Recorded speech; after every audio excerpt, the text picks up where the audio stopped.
Well, tonight, officials in major U.S. cities are racing against time as they try to find shelter for thousands of migrants sleeping as winter sets in. In New York City, officials are offering a free one-way ticket out of the Big Apple for migrants willing to leave.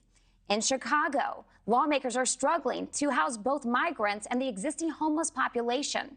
And with temperatures dropping fast, their deadline to move people indoors is getting closer every day.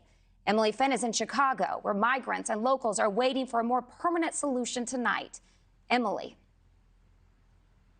Well, Kelsey, that's absolutely correct. As of this week, Chicago has been able to relocate migrants from at least 5 different police stations scattered throughout the city, but there are still nearly 2,000 that remain that are still waiting for relocation to temporary shelters, just like the migrants that you can see on the sidewalk in tents outside of this police station behind me.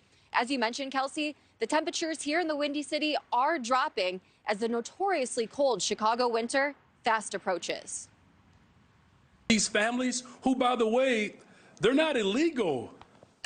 They're asylum seekers. The city of Chicago is ramping up efforts to relocate asylum seekers living on sidewalks outside of police stations and at O'Hare Airport, with frigid winter weather conditions fast approaching. Chicago's Office of Emergency Management and Communications confirming at least 5 police stations have been officially cleared out this week, noting the push to quickly move migrants to temporary shelters comes, quote, in anticipation of the winter weather. More than 1,700 migrants are still awaiting placement at shelters, but it's just the first step to a more permanent solution.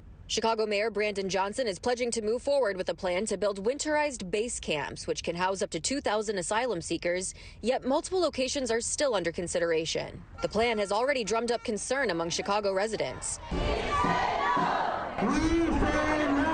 even sparking protests in neighborhoods where city officials are planning to build the winterized camps. We hear the frustrations, we hear the concerns, and getting to the other side of this is going to take all of us. Chicago resident Travis Wilson says he has seen the conditions the migrants are living in firsthand. He says the lack of help from the city has inspired the church across the street from this police station to step up, providing donations to help migrants stay warm while they await replacement. Lakeview Lutheran Church has been trying to help with assisting and allocating spare insulation, whether it be blanketing or tarping or any spare tents. Since August of 2022, more than 25,000 migrants have been bused or flown to the Windy City from states like Texas, posing a challenge for Chicago officials to provide adequate housing options. And the overwhelming surge in migrants is not just a problem unique to Chicago. In New York City, Mayor Eric Adams has been pleading with the Biden administration for assistance for months.